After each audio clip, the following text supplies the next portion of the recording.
Welcome to the Produce on Purpose podcast, where we experience life being the real you. I'm your host, Randy Adkins Jr., author, teacher, speaker, preacher, and lifelong learner. We have Peter Teuscher with us today. He's a seasoned business and life coach whose book, Rethinking Happiness, delves into the complexities of happiness and offers a refreshing perspective on how individuals can achieve it on their own terms. His approach aligns with the goals to go beyond superficial checklists and embrace deeper, more meaningful changes that foster genuine mental health and well-being. Peter draws from his experience as an entrepreneur, executive in the corporate world, life, business, basketball coach, a leadership trainer, and author. Peter's personal development journey really kicked off when he faced serious mental health issues in his early 30s. He uses his diverse background and experience to help others discover their highest potential by becoming aware and changing the thoughts, beliefs, and habits that stand in their way. Peter, welcome to the Produce on Purpose podcast. How are you this day? I'm doing great, Randy. I'm really grateful to be with you today. Yeah, it's wonderful to have you on, and I am excited for this conversation. I remember in the pre-call, we talked a little bit about some about your transition. So I'm going to start there and ask a question about that. So can you share that pivotal moment which led you from transitioning from that successful corporate career to becoming a life coach, and how did you navigate that significant change in your life? That change was fairly gradual. I think my shift in perspective happened much sooner than that. But I found myself in a situation where I enjoyed my work, but I really enjoyed more being able to mentor people, pass on sort of the experience and information that I'd learned. And it kind of went back to the first seed was planted when I first was coaching basketball, was coaching high school. And you have a couple of those players that you somehow they spend a little more time talking to you about their challenges outside of basketball, and I found that was really gratifying. And somewhere I thought down the road, eventually, maybe I'll get there.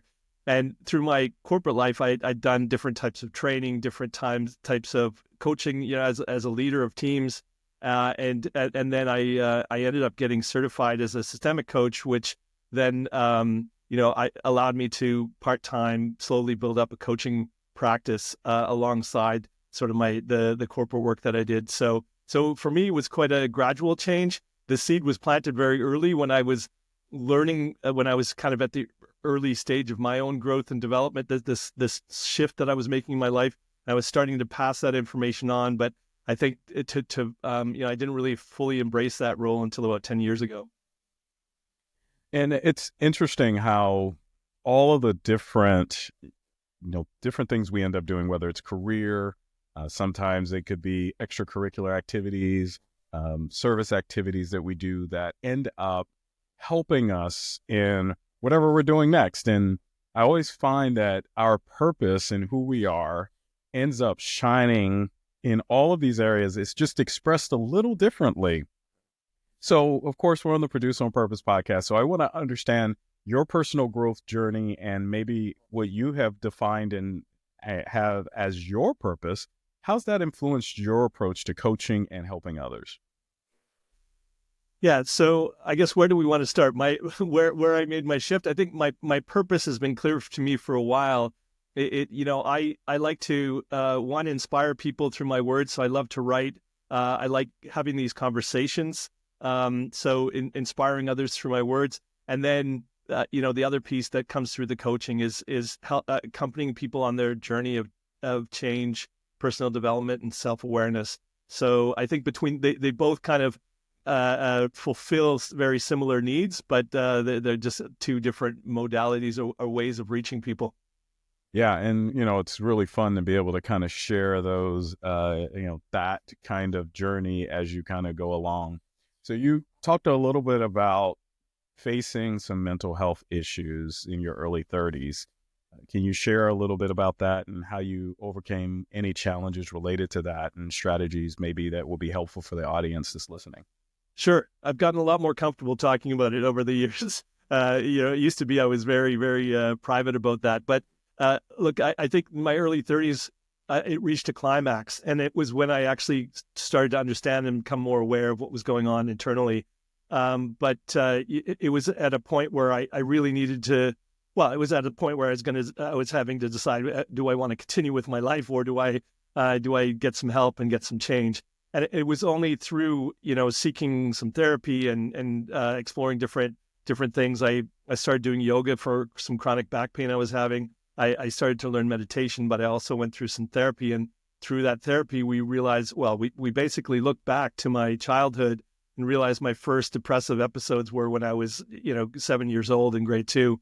And so, I realized that what I was experiencing throughout my childhood, my youth, and even in my 20s, was not this, what I deemed to be, chronic laziness, or these kind of personal flaws that I had, or these, just these deficiencies that I was born with. Instead, I realized, I had built up a lot of, there was some things that I didn't realize were trauma that, that I needed to deal with, but also I had built up all these negative beliefs about myself.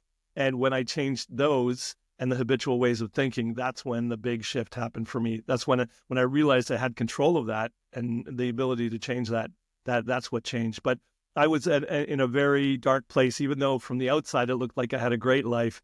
My brother and I had built up this our own business. We were having a lot of fun, and people really, in a lot of people's situations, it looks from the outside really great. But when I got home by myself in my apartment, I was really, really, really unhappy, to the point where I got to a period where I had trouble getting out of bed. I had days that I didn't leave my apartment. I was very self-destructive, which wasn't really fair to my brother in the business, and so that also developed a huge amount of guilt for me. I think the other thing that I realized through that transition was, in my throughout my youth, in my 20s, I was very much, I thought I had a very scientific view of the world. I thought everything was based on facts, and I really shunned any kind of spiritual beliefs. And I realized through my transition there that was a big piece that was missing for me as well. So yeah, I guess a lot of different things coming together all at once to make me aware that I really needed to make a shift in my life. Yeah, thanks for sharing that. I think sometimes the measure in life is all about what we're doing externally and kind of how we're making everything look to everyone else. Yeah. And, my wife does, she's a psychiatric PA. And so the question sometimes people ask is, are you depressed? And that's like the wrong question. The question is, has your activities changed? Do you like to do what you always like to do? And then if you find yourself in a place where there is that place where you can't even get out of bed, where you were able to get out of bed before, something changed, something shifted. And I'm so glad you shared that you were able to get help. And of course, my encouragement to everyone is always, seek out that help and seek out those safe places to have that conversation.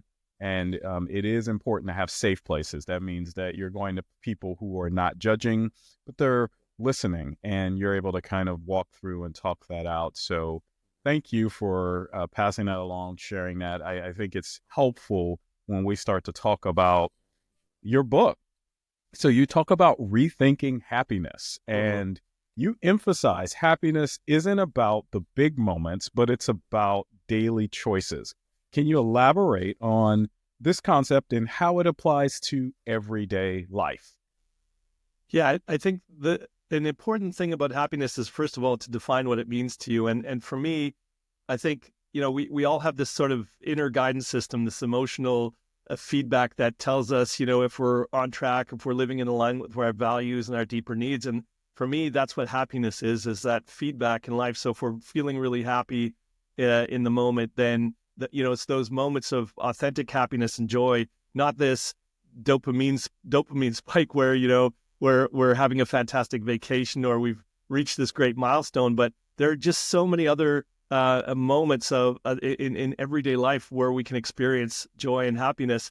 And I think when we're feeling that, that's the feedback, that's life telling us that we're living in alignment with our deeper needs, our values, and or that we're perceiving the world in a way. Because it may not be that anything's wrong, but you may be just the way you're looking at the world is in a very negative light. That's creating that that negative feedback for you. So when we look at happiness as this confirmation of the way, or this confirmation, we're either living in a way that's in alignment with what we need, or living against it. That's really the way I define happiness, and that's what I use to guide my choices in life. So, and a portion of that means you have to be true to yourself. That in this moment, I did not feel good about what just happened. I'm not going to tell myself a story that says I was happy. No, you are really truly saying, do I align with this particular moment, what this time is? And if I do align with this moment, I want to have more of those moments. And then if I don't align with the moment, I want to have less of those moments. So I want to kind of keep in that space on a daily, whatever's happening in my daily life. So that's definitely an interesting take, because I think sometimes happiness and joy is overlooked by maybe sometimes the stories we may be sharing behind the scenes, instead of just saying, in this moment, did this actually give me energy, or did it actually take away some type of energy in my life? So as we are trying to navigate our daily lives, and as we're trying to rethink this happiness, what are some daily actions we can do to start to align with that happiness within us? Well, there's certainly some good daily habits you can do, but whenever anyone's trying to get some clarity on what the best sort of way for them to live, because I don't think there's one right way for everyone to live. I think everyone has their own unique experiences, which is a great thing. But I'd say when you're trying to figure out the changes you want to make in your day to day, looking at it from different angles that's why I work systemically. I take different perspectives on it. But I think you can ask I have a very simple approach that I use when it comes to choice making, and when it comes to the way I'm responding to the world, and that is a simple binary. Am I doing this out of love or out of fear? And I think, look, those two words mean something to me. For some people, it's positive energy and negative energy, whatever. But recognizing the motivation behind the actions you're taking and the choices you're making in your life, because if you're recognizing that you keep making these choices and they keep leading you to these same outcomes that don't fulfill you and don't make you happy and don't bring joy into your life, I think that's a clear sign that there's something off. And a lot of times, the reason we make those choices is based on fear. We never make the best decisions when we're in a fear state. Fear can be a strong motivator; it can get you into action, but a lot of the times the outcomes won't necessarily be where you want to go. So I think that recognizing the actions that you're taking out of fear is a great first step. And then in terms of day-to-day well-being, I think having some good rituals or some good routines in your life is really helpful. For me, I start each day with a meditation and getting my body into motion. Those are things that make you feel physically and mentally good, and then they help you get a clear perspective on the next steps you want to take in your day, or they'll help you stay out of fear when you're trying to make choices. So that's a great one. And then, or you can, or in addition, you can do some really good evening routines. And for me, that means, gratitude. I like to reflect on the things I'm grateful for in the day. Gratitude is such a great mood changer, but it also helps reinforce all the positive things in your life. When you go end your day in that way, often that carries over into the next morning, and it makes it easier for you to have another positive start the next day. So those are some very basic things that I do. But again, it takes some self-awareness and self-reflection. Yeah, thanks for sharing that fear can be a motivator, and that sometimes I think many of us believe because fear maybe has gotten to us some semblance of success, that's what we have to move forward. However, I know even in my personal journey that fear may have been a motivator and they could have gotten some successes, but they're always temporary. And then when you actually do anything motivated in love, it seems to actually have a different, more fulfilling way of feeling as we move forward. And I just wanted to point that out, that you said that, because I believe many believe that there's one way or another, and one way is better, and this and that. It's like, no, this is the difference is you can choose to do something out of fear. It's just going to typically be temporary, or you could choose to do something out of love, which will sustain and be longer lasting in what you do. And so then you touched on, I think, a very important piece of life. And it sounds like gratitude is something that you share, and that you mentioned the importance of reflecting on that. And so how do you feel that having gratitude has kind of changed either your perspective or your mood or your thinking about life as you've kind of gone through? And maybe this will be helpful for someone who has that busy lifestyle and is doing all of these different things. How's gratitude helped you? Well, we tend to, when we have certain thoughts, we tend to attract more of those thoughts. Our brain works in that kind of networking way. You think about something, or you try not to think about something, and it'll attract more similar thoughts. So I find that a very basic approach to life when you're trying to see the world in a more positive way, which then in turn makes you feel better.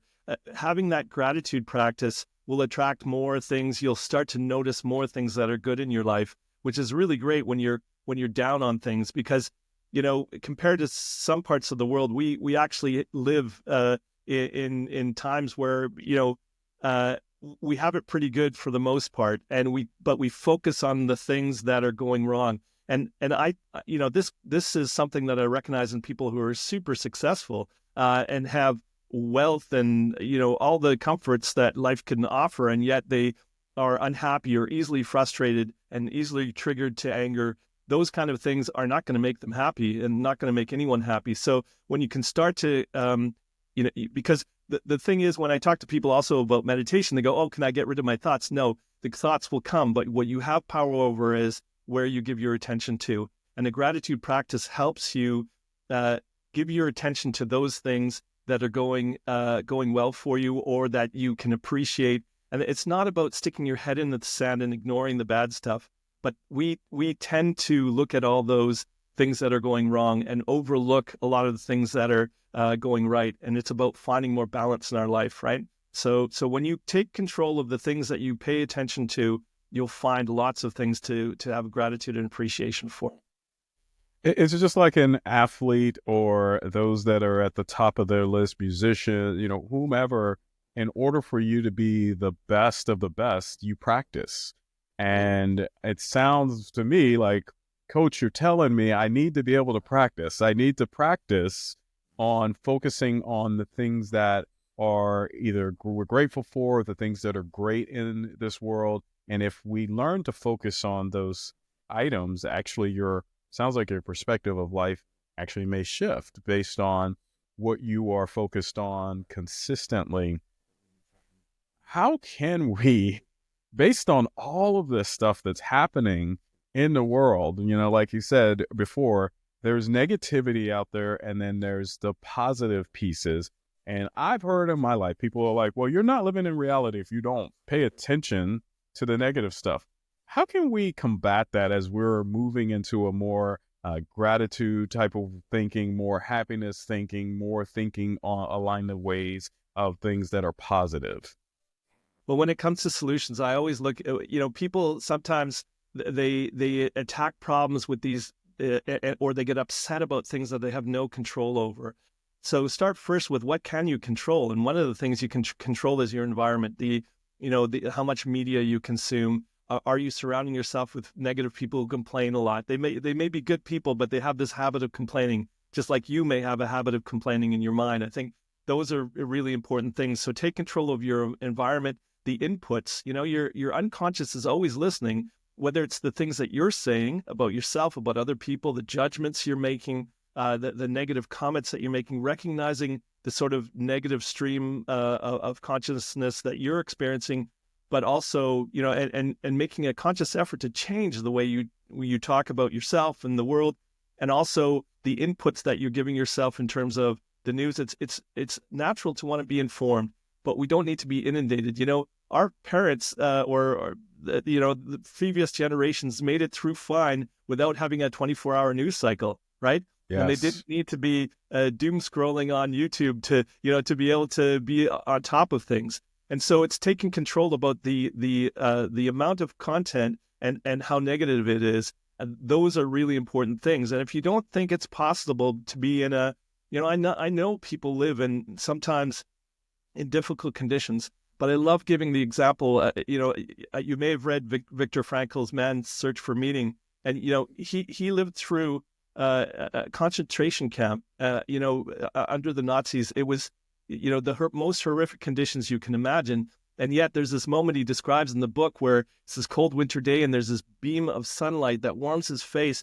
And in that moment, he has this joy and appreciation just for that thing, even though he's living in totally horrific conditions. And that for me was such an inspiration that, if he can do it, anyone can do it. And in traveling the world, I've been to poor countries. I've seen how people living in difficult conditions can still find joy and happiness just in their community and with each other. That doesn't mean you stop striving for more and better, but it just means you don't get there by being miserable and frustrated with everything that's going on right now. So I think, sorry, I've given you maybe a lot there, but I think look at the things you control, and that's definitely what kind of environment you immerse yourself in. How much negativity is around you and how much negativity is in your mind. Yeah, what are you putting yourself in? What are the situations that you're putting yourself in and looking at? I can definitely also relate to going to on mission trips to Africa and Honduras, and in those moments you're looking at the situation that's external to them, but then when I start having conversations, they are happy because they have family around them. Yeah. They're more happy than some of the people that we know in some of what we would call first world countries that have paved roads and water everywhere. We sometimes miss the fact of all that we truly have around us and in front of us. And I do believe that, the environment that you continue to put yourself into, and like you said, the consumption, I think of it like this. I'm like, if you keep putting garbage in front of, on yourself, and every time I'm listening to something, I just put a piece of garbage on me, I'm going to have a hard time moving around. I'm going to have a hard time really kind of seeing what's really going on until I remove all of that garbage. Well, I need to stop putting that garbage in my life and try to make it more clear. And it sounds like if we can have a little more gratitude, a little more of how we look at life, and not try to control things we don't have control over, because why would I try to control someone else or try to control the situation when the best thing I can control is, like what Charles Swindoll said, is my attitude and who I am. So how can we continue to do that and focus on those right things? And it sounds like there's a step that we can all take by just doing a little bit of gratitude, putting ourselves in the right environments that help us to start to navigate and move in a direction that's helpful. So I know you help a lot of people, and that you've been kind of going through the process of as a coach and doing different things that you do, whether it's basketball coaching, life coaching, or business coaching. When you meet someone, what do you tell them as they are starting this journey to make a transformation in what they're doing, whether it's leadership or what they're trying to accomplish? What are some things that you would tell us, Coach?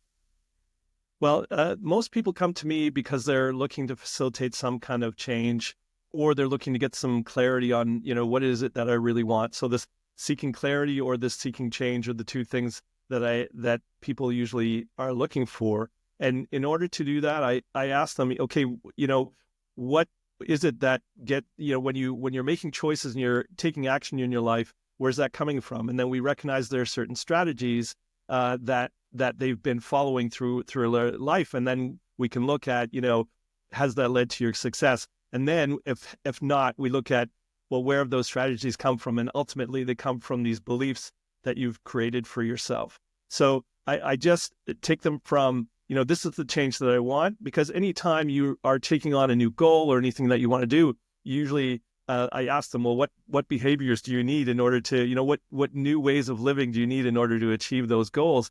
But before you even get there, it's, what's the mindset you need to have? And that means, what beliefs are underlying my actions and my choices. And when we look at the way we've got, where we've got to now, we can really, it becomes easier to identify sort of what beliefs are fundamentally behind those strategies that we're having in life. And so that's a lot of what the process that I work with people on is. I looked at how we can fundamentally change the beliefs so they're supporting. In some cases, it's helpful to ask yourself, is that belief true, right? But in most cases, you can't prove that a belief is true or not. There's certainly beliefs that you have about yourself that are clearly, if you think you're not worthy or you're not good enough, there are ways to dispute that, right? You can prove that to yourself. But in many ways, we just have to have faith. We don't have all the answers in life. So in those situations, I ask people to look at, does the belief have utility? Is it useful for you? Does it serve you, right? And so whether it's a spiritual belief, whether it's a belief about yourself or about society, asking yourself, does that serve me? And I found for myself having having positive beliefs that support belief in myself, in sports, right?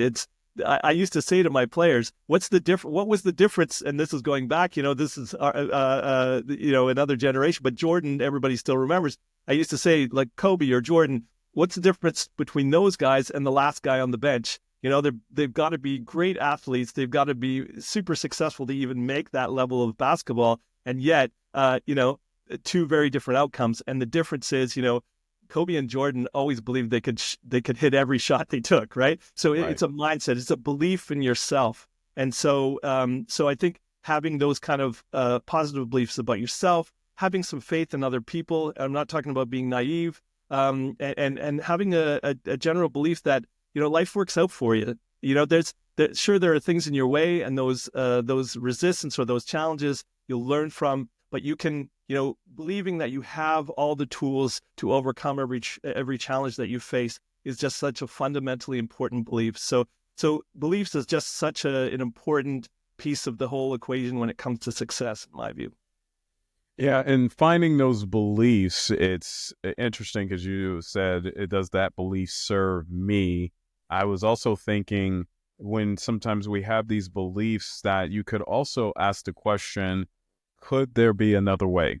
All it has to be is one other way. If there is, then that means you still have a choice in that belief or that value. And I believe sometimes many have stuck on a value or a belief, and it puts them down a particular road, and they're like, that's the only way. And you're like, no, could it be that there are other ways? And I believe if asking those questions help to try to clarify, and then also get you to a place where you can believe that I can make it and I can do these extraordinary things in life.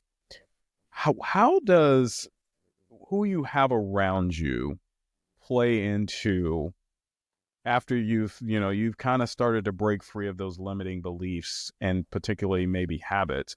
How does that play into who you end up becoming? How do people that are around you influence that? Yeah, because I think that the people, we are, they say that you're most like the top 5 people you spend the most time with. I look at, in terms of where our beliefs come from, I look at things in terms of experience. I look at it in terms of environment and repetitive thought. Those are the 3 areas I look at when we're looking to change our beliefs. And the thing is, the people around us are part of our environment. And so when you have, it goes back to what we were saying, the negative inputs that you have. But if you surround yourself with people that are successful in the way that you want to be successful, that have strong values, that that you can recognize they're acting out of love more than fear, that you can recognize that they have a strong belief in themselves, they've developed good habits. We tend to adapt and adjust our perspectives and our ways of being when we're surrounded by those kind of people. It's really difficult to change when, like, if someone's an alcoholic and they're surrounded by people who consume a lot of alcohol, they're never going to be able to make that change. But if you then surround yourself with people that have completely different habits and ways of being, that reinforces the beliefs that you're trying to internalize. And so that's why I'm glad you asked the question and made the point, because that is, as much as the media you listen to or all the other influences that are around you, the people are such an important component of that part of your life. And I used to wonder, when I saw religious people that only wanted to hang out with people from their church, and I didn't understand that. Don't you want to have different perspectives? I understand it much better now, because they've surrounded themselves with people that support each other in what they believe, and so on. And it's not being in a bubble, but as long as the beliefs that you believe serve you and support you and lead to positive outcomes, then that's the only measure I need for whether or not the belief is a good one or not. And people are such an important part of that.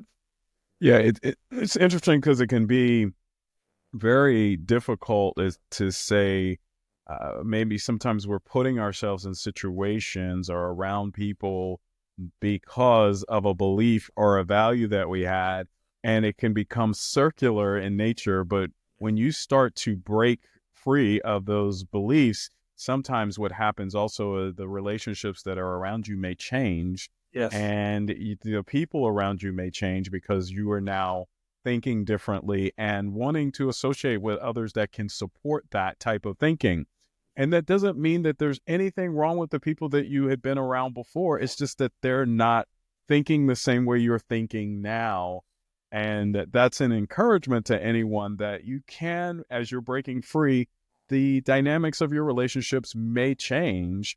However, that doesn't mean anything bad. It just means that now you are thinking on ways that, is this serving me? Is this relationship serving me? Yeah. Is this thinking serving me? Or are we moving in the direction that is really getting me to the goals? And you talked about doing that as a coach, being able to help others really discover that place in their lives.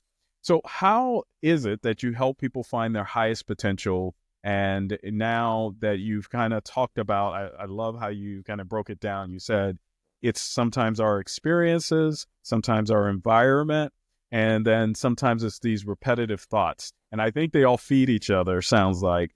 But how do you also get clients to believe, now they believe I probably can do it, but how do you push them to get it? Is it you pushing them, or how does that really work? Well, a lot of times it starts with people have certain truth within them. You help people find the answers that they already have. Either they don't believe them, or they're you're asking questions that they either haven't thought to ask or aren't willing to ask themselves. And so by doing that, we uncover some of their potential and some of the things that they've been overlooking.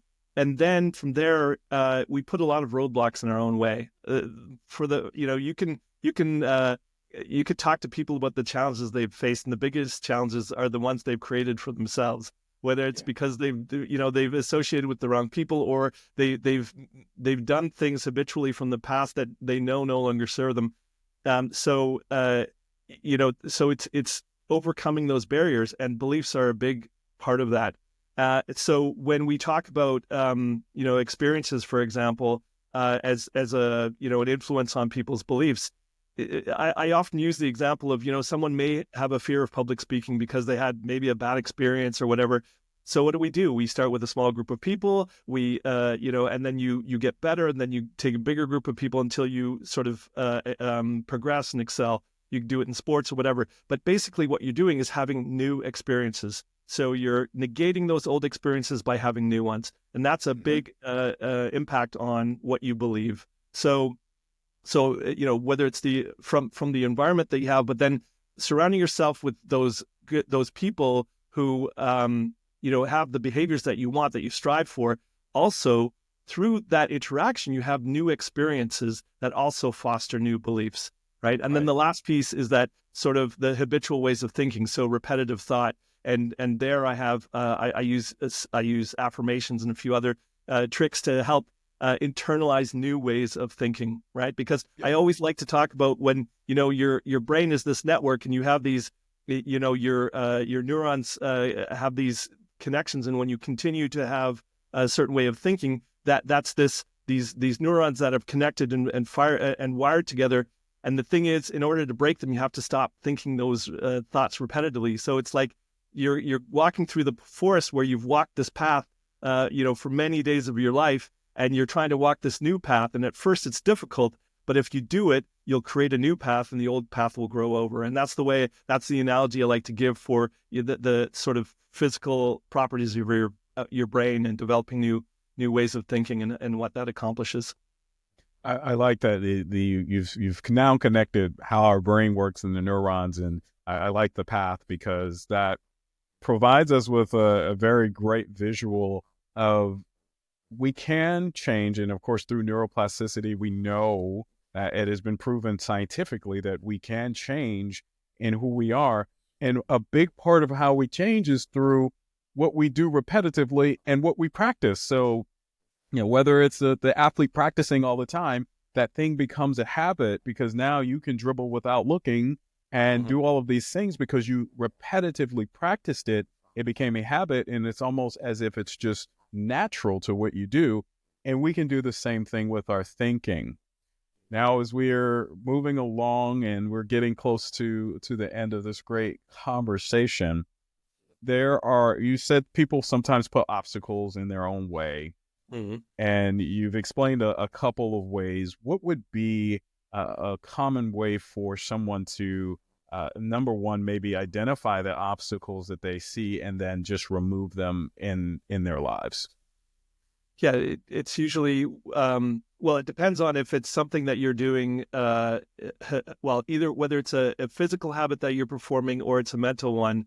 When you recognize, first of all, it takes a certain degree of self-reflection. So if it's a mental thing, so if there's a belief that you think may be standing in the way of what you're doing or the habits that you have, a great way that it's through the coaching process. Having the conversations is a great way to reflect, but not everybody has a coach with them every day to help work with them. So I find journaling is a really great tool. And so when you really are, this is the thing about meditation. Meditation helps you take a step back and become separate from your thoughts and beliefs. So it actually helps you reflect because you can. And the same thing when you put your words to paper and you recognize, the words that you're using and the statements that you're making, you can start asking, are those true, or do those help me, and so on. And then look at the words am I using. Are they negative or are they positive and supportive? Is there gratitude and appreciation with them? So I find that process is a really helpful one to recognize, first of all, where do I see, what belief is behind these statements that I'm making? That's a really good place to start. And then from there, it's creating a habit, because it's all about what is a habit. It's just these things that you've internalized so that you don't have to think about doing them. Just like when you first learned how to drive a car, you had to think about, got to check my mirrors, got to do this, got to check over my shoulder. And now we're talking on the phone. We're not even thinking about those things that we internalized. And so it's about getting to the point where these habits that you want, or these ways of thinking that you want to get to, internalizing to them to a point that they just happen automatically. And that takes time. And that's why what you mentioned before, patience is the key.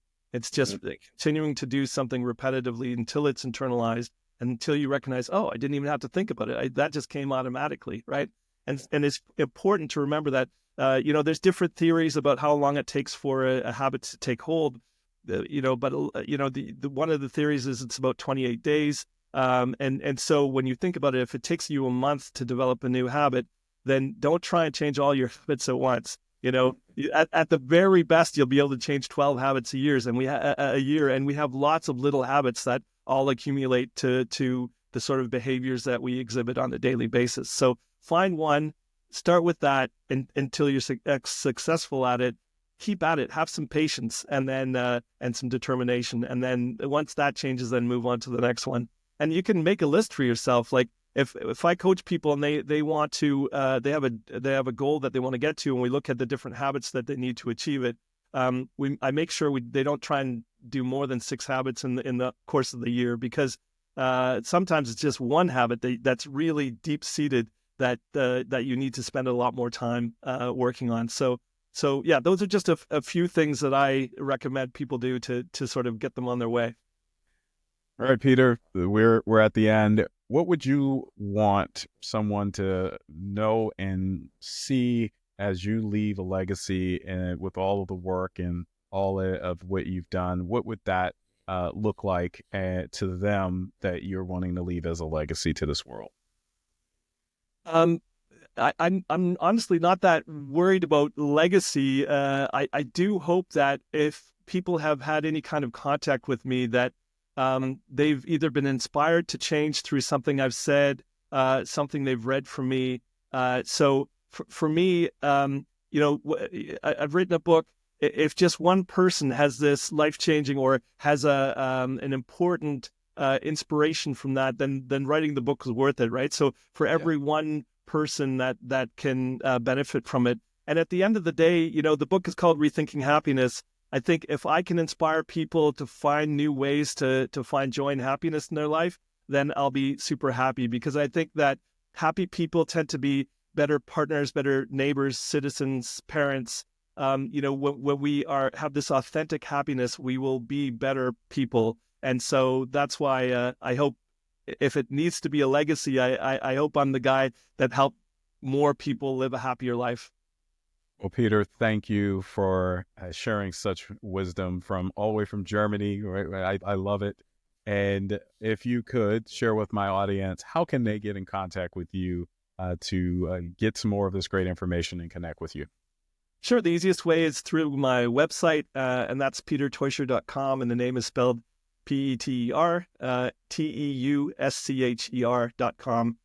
That's where you can read my weekly blog. You can find out about where to buy my book, and there's links to these kind of interviews that I'm doing with you, and any of the other stuff that I've done on YouTube. So that's the easiest place to find me. Peter, thanks.